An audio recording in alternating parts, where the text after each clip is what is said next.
man. You're gonna I'm have to get struggling. you're gonna have to get with that wave, that technology wave, man. Hey, one of the messages I was going to try to give today is understand your weaknesses. So I understand mine. We had to come to a realization real quick, huh? That's right. I That's hear you. right. I hear you. How you doing? I'm good. You? Good, man. Thank God the weather's out, man. The past couple of days where it's been bad weather. It's been rough staying inside. Yeah, yeah. It's we've actually been blessed for most of April. It's would have been way worse if it had been raining like it has some years in April. So For sure, for sure. yeah. This is definitely one of the better Aprils we've had weather-wise. Thank goodness. So the way it's going to work, Coach, is we're going to ask. We got a couple questions. We got a bunch of people tuning in live right now that they want to kind of know your perspective on some things. They're going to be listening to our conversation. We're going to be talking about some recruiting stuff, a little bit about your background and playing career, and then we're going to open it up to ask them questions. We want to make sure that everybody gets their questions answered. So we'll start out with you played basketball at Seattle U, right? I did. I did. I went to Seattle U after high school. I grew up down in Portland and came. That's how I ended up in Seattle. Got you. And what made you choose Seattle U to play ball at? Well, I was hoping I'd have the opportunity to play after high school, and so I was recruited at. Sorry, I'm used to working on a computer here, so holding the phone and moving it back and forth. Hold on one second here. So I had the opportunity to choose between a couple different schools. It was a good problem to have, Mm-hmm. and it came down to there was a Division III school down in the Los Angeles area, Claremont McKenna College, which is a really well-known, really high academic school that also had a really good basketball program at the time. But it was a Division III school, and as you know, that requires sometimes some creative financing if your parents don't have the money to just write checks. For sure. And then Seattle U was at the time an NAI school, and so they had basketball scholarships they could offer, and so they were able to really help me pay for my education. So that was probably the biggest deciding factor. But it was also Seattle U had tremendous history, and being right in a downtown metropolitan area was sort of a cool thing too. Yeah, so How that's how good? I chose Seattle U. How good were that? Was that one of the only schools, or the only school that offered you a scholarship? Like, Yeah, I could have gone to a couple of the Oregon junior colleges, yeah, and Clark, even in Washington. yeah. But yeah, that was the only 4-year school that offered me money. Got you, got you. Yeah. And at that time, did they offer you a full scholarship, or was it partial, or how did that work? No, it was partial. So I took out a little bit of loans as well to help pay for tuition and dorm and whatnot. And then God bless my mom. She worked extra jobs and figured out ways to, help subsidize some of the costs. But they picked up a really good chunk of it. Definitely. I wouldn't have been able to afford to go there without it. Right, right, Yeah. right. Got you. Did you go there all 4 years? I did. I did. And in fact, I ended up going 5 years because I decided to get a double major. So I stayed an extra year to get ready to go to law school. But yeah, I played and went to school there all the first 4 years too. Yeah. But you only played for 4 years? Yep. Got you. What was you and I have had conversations before. What was your mindset going into Seattle U? Like when you realized this was a 4-year university, you figured out, okay, I'm going to commit to Seattle U. This is where I want to play my college basketball. I feel like every senior transitioning into freshman year has this mindset in terms of how they envision their freshman year is going to go, right? How did you envision your freshman year was going to go in terms of like your role on the team, playing time, what was going to be expected of you, all that? Honestly, looking back, I really didn't know, and I really didn't give that a whole lot of thought, which was frankly probably one of my weaknesses, one of my big challenges in high school and in college until, my last couple of years was just seeing myself in a different way, and having a certain confidence level that was consistent with what my coaches thought were my abilities. I had always been just sort of a team guy and a role guy, and so Hmm. it's a little bit of a cliche, but I was just ready to go in and do whatever the team needed me to do, and whatever role I needed to play, I was willing to do that. And so, yeah, I didn't give it a whole lot of thought, quite frankly. Why do you feel like, because that's definitely not the case, how the majority of freshmen could approach that now. Do you feel like that was more of like a generational thing in terms of that was kind of what the common understanding and mutual understanding was in terms of all freshmen that came in, or was that just unique to you? Did you feel like the other freshmen had the same mindset as you, or was that just kind of how you approached it? Yeah, I think it was a lot of it was generational. When I was in high school, and I don't want to get too, sound too much in the, here's how things were in the good old days, but Still coach. it definitely created a different mindset. When I was in high school, there was like from Oregon, there was one travel team in Right, high school. In Washington, there was one travel team. right, In most states, there was one travel team. Some of your bigger states might have had a few travel teams, right, California, but you there definitely wasn't this sense that I should have had more scholarship offers, or that I should play some huge role as a right, freshman coming into college. right, I think it was, and I think that was fairly common. I mean, there were certainly some guys who were way more concerned about themselves and way more concerned about their individual stats and whatnot. right. But my perception was that was largely a function of most of them didn't play in great high school programs that taught great team concepts. It just kind of always defaulted into what's natural, which is let me worry about me. Right. So the guys who had come from good teams and been successful on good teams in high school really didn't have a selfish agenda in my experience, Right. Right. Got you. especially not as freshmen. Right. Yeah. Right. Was your coach? Did you have the same coach for all 4 years? No, so I had the same coach the first 3 years, and then my senior year, our coach was Al Hairston, Mm-hmm. and the guys who've been around for a long time know that name from Coach Hairston's arguably the most successful high school coach in Washington history Right. for a variety of reasons, and had just unbelievably talented teams at Garfield throughout the 70s and 80s. So Right. he came over my senior year, the year after they won the 91 state title. He came from Garfield. He came straight from Garfield, yeah. How was that transition with switching coaches?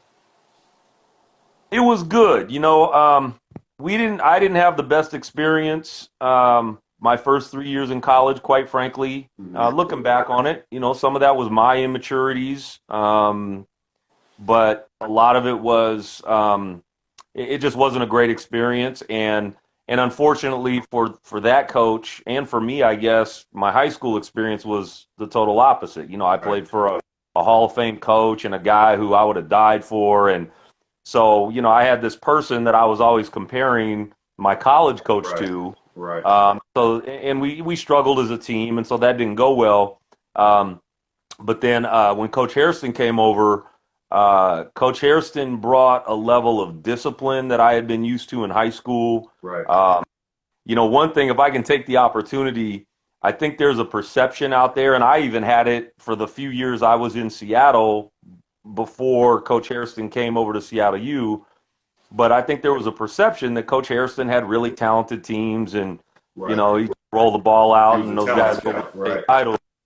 And I'm gonna tell you what, man, Coach Hairston could scare the hell out of you. I Right. mean, he was an unbelievable disciplinarian, incredibly structured coach offensively. Um, yeah, I learned a lot from him. He had a big influence on me going into coaching, and some of the things that I learned under him, I've definitely utilized. So that Right. was a way better experience my senior year. I'm grateful that I had that before my college career ended. Right. Right. What was one of the biggest struggles that you experienced transitioning from high school to college, the basketball level? Um, Again, for me, it was losing. My freshman year, we were not very good, Mm-hmm. and I wasn't used to that, but had to figure out how to deal with it and maintain a positive attitude and keep working hard. Um, Definitely just the speed of the game and the size and physical nature of guys at the next level. That was an adjustment. Um, Playing with a lot of guys who, again, had just come from varied high school experiences. So they had a different approach to how hard you work in practice Right. and how well you pay attention to detail and some of those other things that and just their own how they had been taught in terms of basketball philosophy wasn't necessarily aligned with mine. Not that mine was right and theirs was wrong or vice versa, but you're trying to get everybody on the same page, whether Sure. it's okay, we're closing out, forcing baseline, or we're closing out forcing middle, or whatever it might be. Right. It's just you're trying to put yourself into a setting with a lot of different individuals, and all of you have different tendencies, and you have to figure out how to make those work. And it's a good learning experience, like all of basketball should be for life, right? I mean, Absolutely. whether it's how you and your family operate at home when you all have different ways of doing things, or how you deal in the workplace with coworkers who have different ways of doing things. That was probably the biggest adjustment coming into college. Did you have to change positions or modify positions from what you played in high school to what you played at SU? Yeah, I mean, I definitely had to play on the perimeter more in college than I did in high school. Were you like a forward Um, in high school? what's that? Were you a forward in high school? Yeah, I was a forward in high school, and then more of kind of a 2-3 in college. Got you. Sometimes I had to handle the point even in college. Yeah. Um, but yeah, so there was definitely an adjustment there. And then this will date me a little bit, but the 3-point line in Oregon didn't come in until my senior year in Of high high school school? Wow. of high school. Got you. So I wasn't a 3-point shooter at all, Right. and had to become a Got better shooter from the 3-point line. Right. Right. Yeah. Right. Right.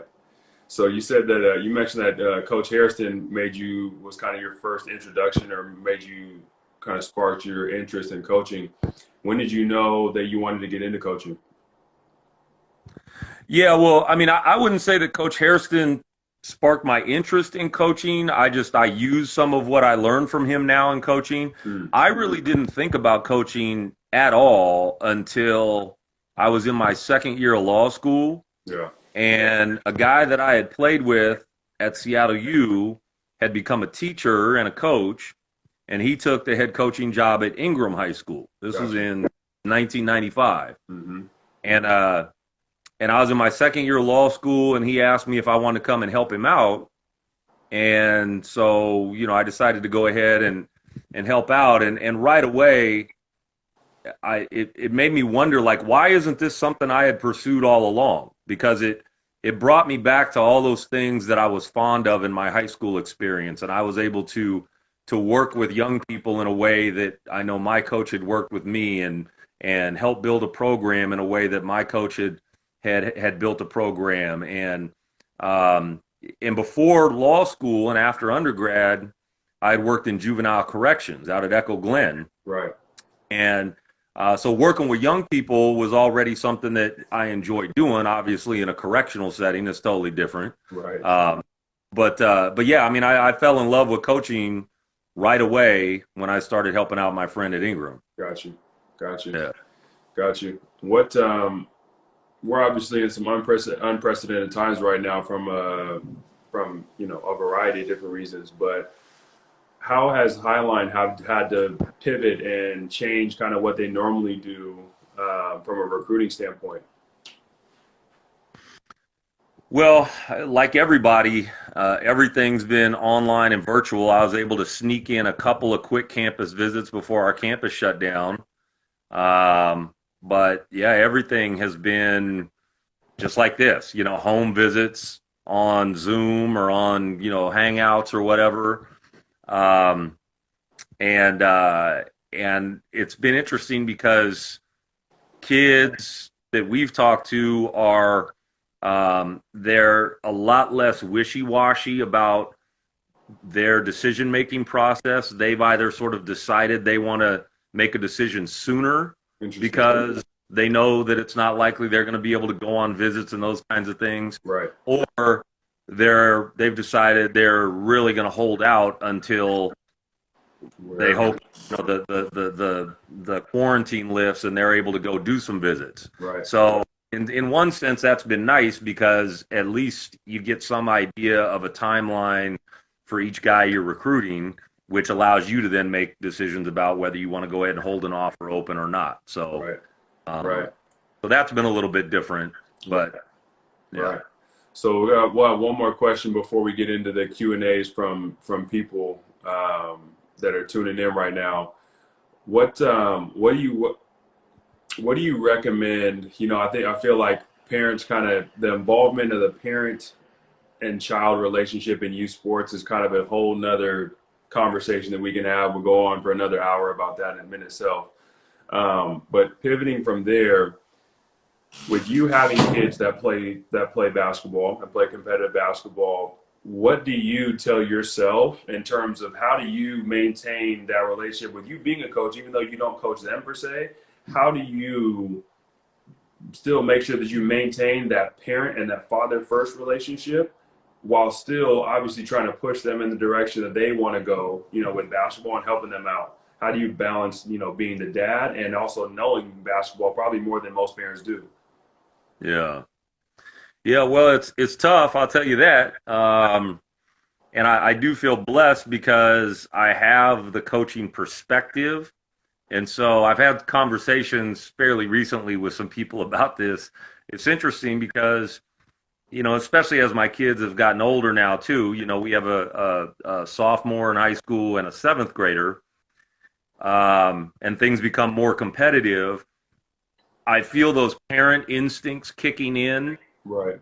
the natural instincts, right? I want my kid to play as much as possible. I want my kid to be coached a certain way. I want Right. my kid to play in a certain style or system, and so all of those instincts kick in, and I'm fortunate enough to have the coaching perspective, and I'm able to catch myself and sort of and suppress those Right. as much as I possibly can. Right. And the one thing that I just feel really strongly about is, you know, I don't ever want my kids to feel like I'm coaching them. I want them to feel like I'm their dad. Right. And And that that I'm your love and relationship is contingent upon their success on the basketball court. right, exactly. Or that they feel any kind of pressure whatsoever from me to excel on the basketball court. Right. I'm way more concerned that they feel pressure from me to get an education. Right. But you know, that being what it said, you know, that being what it is, that being said, it's, you know, you certainly want your kids to succeed in the things that they love and they're excited about, which Absolutely. you know, both of our boys really enjoy sports, and so so you want them to excel, but Sure. that's not going to come, in my opinion, ever, at least not in a healthy way, by me putting pressure on them. Right. That will come from me encouraging them to always work as hard as they can, no matter what they're doing, Right. to always have a good, positive attitude, to always put the group ahead of their own interests, and ultimately their own interests will be satisfied. Right. To always conduct themselves the right way, to always have integrity, to always be honest people. Those things will allow them to excel in the things they love, whether it's basketball or football or some academic endeavor. For sure. It's more about those principles and them feeling pressure from me to adhere to those principles. Right. Right. All right. I love it. So we're going to get into some of the questions that some of the people are asking. So we got a question from James Thomas that says, if you could tell your younger self something to improve your basketball game and goals, what would it be? My younger self to improve my basketball game Mm-hmm. and goals. Yeah. You know, I just always think, I mean, I feel like I worked pretty hard when I was playing basketball in a structured environment. Mm-hmm. And again, this is a little bit generational, but I don't feel like I put an incredible amount of time into like developing my own skills outside of organized basketball. Right.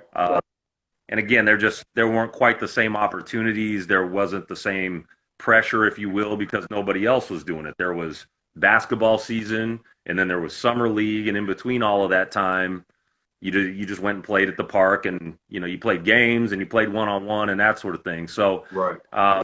just working on any sort of skill development. But in some ways, again, I think people my age were a little bit of a victim of our generation when it comes to that. In some ways, I think there's certainly a benefit to that too. I think the time off was a positive thing that that kids today don't really have. So For sure. yeah, but probably the skill development part. Yeah. Next question is, how do you teach young ones perseverance? How do you inspire them through sports? Well, I think it's always important to appeal to a sense of pride in people. Um, Again, whether it's kids that you're coaching or whether it's employees that you work with, I don't think there's anybody who likes to disappoint other people, and I don't think, especially other people they care about, and I don't think people like to disappoint themselves. Right. We all lie to everybody except for the person in the mirror. Right. So I think if you appeal to a sense of pride in people, and even in young kids, now, did you really do your best there? Right. Even if they don't answer you, they know what the answer is, and they Right. can't lie to themselves about it. Right. But the key to that is, in order to appeal to someone's sense of pride, they have to trust you. For sure. You have to have a relationship with them. For sure. And again, that's why being a coach can be such a rewarding and influential position, because you have an opportunity to build trust with young people in a setting that both of you love, right? The game. Right. And when you build that trust and then you start to appeal to a sense of a young person's pride, you'll usually see them get the best out of themselves on and off the court, which is what you want. Now, of course, there's all sorts of variables, right? What's going on in their home life, what's going on in school, and you may not have the ability to control a lot of those things, but just in a vacuum, appealing to the person's sense of pride after you've built a trust with them is how you do that, in my opinion. Right. I got a two-part question. So Gavin wants to know, in your opinion, what is the best quality for a center to have? Centers are kind of they're being weeded out, if you will, in terms of, people want to do the 3-and-D. What do you feel is the best quality for centers and really tall kids to be able to have? Yeah, great question. How often do you even hear that word center anymore? Right. You don't even hear the word anymore. Right. Everyone's a forward or a guard. Yeah, which is a bunch of BS, frankly. If you watch now, granted, when you watch the NBA, the traditional centers have sort of gone by the wayside. We don't have the Shaqs and Hakeems and those guys anymore. Right. But when you watch college basketball, those guys still have post guys that they throw the ball to with their back to the basket. The best teams, they're not running 5 out with, and shooting a disproportionate number of threes every game. Right. But the rules of the game at the college and high school level are totally different than the NBA too, which people have to understand. So, For sure. So I love the question. One of the best qualities in a center is confidence. And and we've had, I think, a pretty good history of recruiting bigger guys who weren't good enough to play at the 4-year level. But they need not only some skill development, but they just need some confidence. Because part of the reason is because of what we just talked about. But most big kids now, you watch them in pickup games, you watch them even in AAU games. Hell, you watch them in a lot of high school games, and they just run up and down the court and clean up the misses of the perimeter guys. Right. And them touching the ball is sort of a last ditch effort to do anything offensively. Go get my rebound. And so they never gain any confidence. and they don't believe in themselves. Right. And there's a big guy that you played with at our place who, I remember him telling me that ever since he was little, he wished he could just go and hide because everybody just expected so much out of him Right. because he was the big guy. Right. But nobody ever helped him be confident with his skills. They just got upset with him because he wasn't better than he was supposed than he wasn't better than he was showing. Right. And so I have a soft spot for big kids and want to instill confidence in them. Right. Once they have confidence and they're willing to work, now you could teach them footwork. You can teach them, moves and counter moves and that sort of thing down low. But, the biggest struggle big guys have is just having some confidence. For sure. Yeah. So the second part of that question is kind of shifting positions is what's the main skills that you want to see at the collegiate level out of your point guards, the point guard, your starting point guard, what's the main skills you want to see from them? Well, first thing is just their attitude and approach to the game. Mm-hmm. It permeates the rest of the team. If your point guard has a bad attitude, is negative, is selfish, is lazy, it all starts with your point guard. And, in fact, this year, I mean, I'm really, really excited because we have two guys who coming in who both of them could be classified as, quote, traditional point guards. Mm-hmm. And a young man named Ricky Bell from Mount Rainier High School, and then a young man named Kenny Curtis from Rainier Beach. Right. And I'm really excited because we're going to be able to play them together a lot. Mm-hmm. Both of them are unbelievable competitors. Both of them have won a lot of games in high school. Sure. Both of them have great positive attitudes. Both of them are very good students. Yeah, Ricky was great for us this last year. Oh, yeah. So both of those guys have a lot of those qualities that I think you have to have in point guards. Just, they see the game on a macro level. They're not just focused on what's going on with them. They're understanding what's going on with all the moving parts offensively and defensively. Right. Just a maturity level, right. And then obviously skill-wise, you want them to be able to be able to handle the basketball, attack going both directions. Right.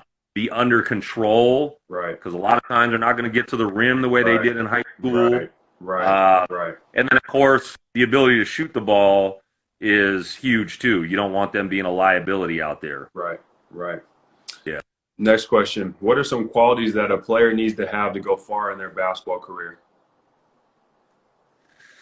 Well, some of it is, and a lot of people don't like to hear this. Some of it you don't control, right? The LeBron James of the world, he got some stuff the day he was born that you and I didn't get.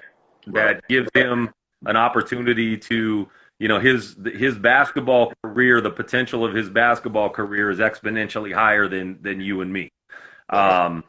And so some of it you don't control. But so that's the first thing I would say is worry about the things that you do control. Right. Your back to the start of this, understanding your weaknesses. We all have them, and the earlier you can take responsibility for your weaknesses, the better chance you have of improving those and becoming a more complete player. Mm-hmm. Understanding how, again, whatever your strengths are, figuring out how to fit those into a team concept is going to help extend your basketball career. Right. You might not be the guy, and I know people say, people don't believe this, but you certainly need when we're recruiting at the junior college level, we need guys who can put the ball in the basket consistently from different areas of the floor. Right. But we also need guys who are capable of putting the ball in the basket, but that's not the primary thing they do on the court. Right. Or they have the ability to do a lot of things well, but nothing extraordinary. Right. So, those are things. Becoming a complete player, I think, is really important. Shooting the basketball. There's an old saying, right, that there's no such thing as having too many good shooters. For sure. And I think that's very, very true. And that's especially true if you're in the, I don't know the exact statistic, but the 90% of the population that's 6'3" and below, Right. right? If you can't shoot the basketball consistently, I mean, we can all shoot it, Right. but can you make it Right. consistently, right? Right. It, if you can't shoot the ball well consistently, and you're not, 6'5" or above, the chances of your basketball career going beyond high school get slimmer and slimmer. Absolutely. Yeah. Got another good And question. shooting, sorry, but shooting is something that everybody can work on. Shooting, there are people who have a talent for shooting that makes them go from really, really good to just phenomenal. Hmm. But everybody can become a pretty good shooter. Right.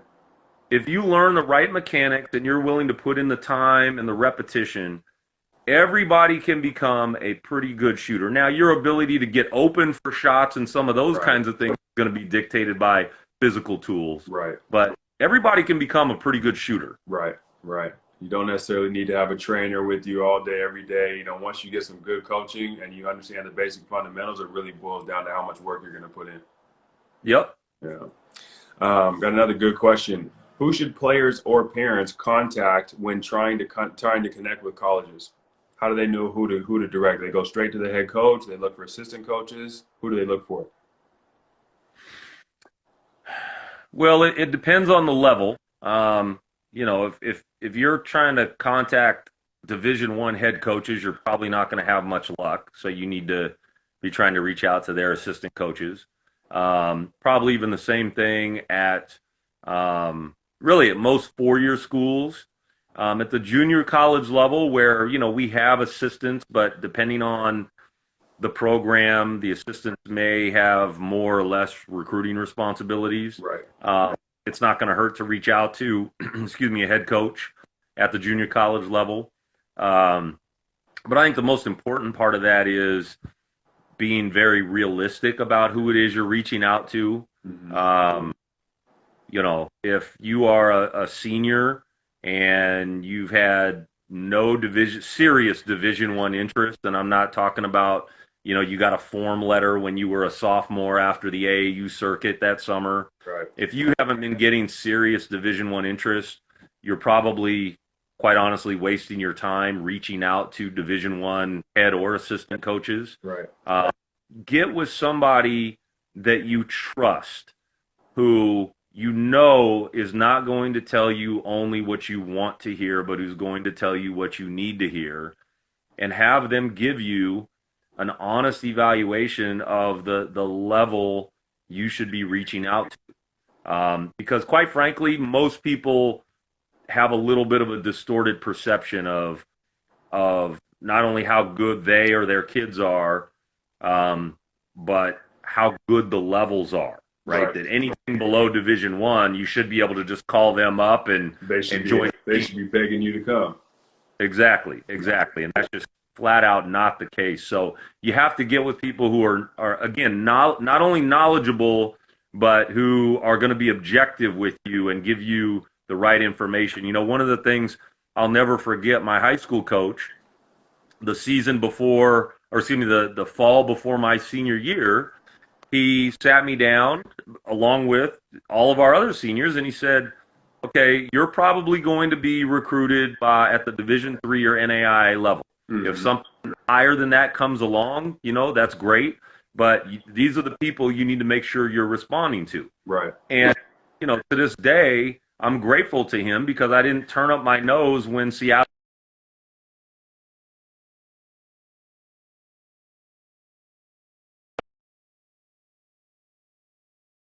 people who are willing to be honest with you. Right. Right.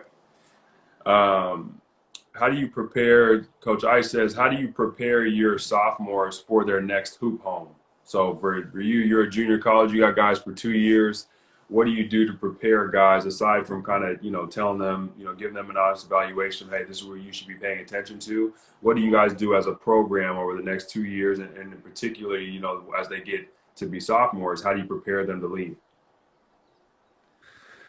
Well, it's really, it's nothing really changes from their freshman to their sophomore year. I mean, I certainly think that going into their sophomore year, we emphasize with them the different role they probably have on the team in terms of their leadership and maybe some of the skill development that they need between their freshman and sophomore year to not only make themselves better players at Highline, but to maximize their recruitability. So we do talk to them about that.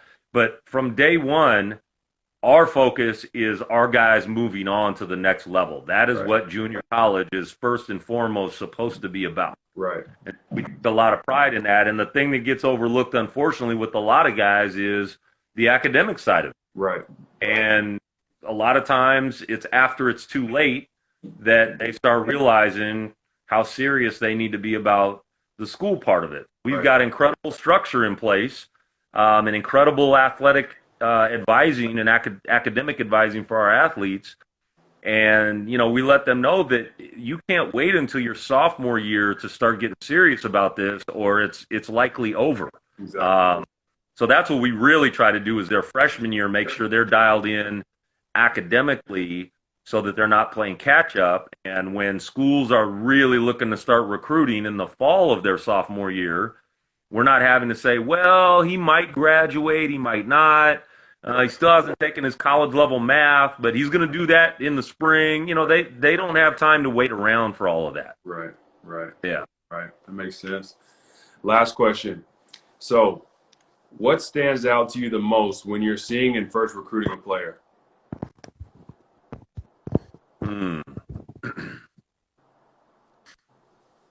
Well, certainly their physical tools and their talent. That's something that you can see almost immediately, right? That's easy. Right. And coaches don't need to watch you very long to assess whether you're talented enough to play at their level. Right. Then the next thing that you're looking for is, okay, are they skilled enough? So they've got the physical tools. Are they skilled enough to play at the next level? Mm-hmm. And then the third thing, and I don't mean this to be the least important, but it just takes the longest to assess, For sure. is their attitude, their work ethic, their competitiveness, their feel. You know, I talk a lot about feel, right? It's really hard to teach feel. Mm-hmm. You know, you can improve basketball IQ, but the ability to make instinctive decisions on the fly when things are moving fast. Right. You know, you see certain guys that, you know, that saying that the game just moves in slow motion for them. Right. You know, there's certain guys who just have that or they don't. Right. So assessing feel, assessing attitude, assessing you can pretty quickly assess work ethic. For sure. And it's not just work ethic when they have the ball or just work ethic when they're guarding the ball. It's work ethic when they're part of the other 80% of the game. Exactly. And then attitude. You know, I don't know that enough kids believe this when coaches say, you know, we're watching what are you doing in timeouts when you're not in the game? What are you doing in timeouts when you are in the game? What are you doing when you're on the bench? What are you doing when your teammates score? What are you doing when your teammates score? When the guy who subbed in for you scores, right? Or forget about when he scores. What are you doing when he dives on the floor for a loose ball? Right. You know, those kinds of things are really, really big. Right. But they take longer to evaluate, and, you know, you usually need to watch a kid more than one time to really get a feel for that. And then, you know, you talk to their AAU coach or their high school coach, you know, and hopefully that coach has built up some credibility that they're not just always going to tell you, oh, yeah, his attitude's great, and that's not always the case. So, those things take a little bit longer to evaluate. Right. Well, I appreciate you, Coach. I know hopefully everybody got some good information and got a real good understanding in terms of stuff that we talked about. Everybody tuning in. It is Coach Dawson's birthday tomorrow. It turns the big 5-0. You know, even though he's looking like he's a smooth 35. A little bit of gray in the beard. That's right. It's a wisdom gray. That's the wisdom gray. That's right. Yeah. Well, enjoy yourself tomorrow, Coach, and I appreciate you tuning in and getting everybody some advice. No, appreciate it. Thanks for having me. And yeah, everybody have a good afternoon. All right. Have a good one. Okay. All right. Bye bye. Bye.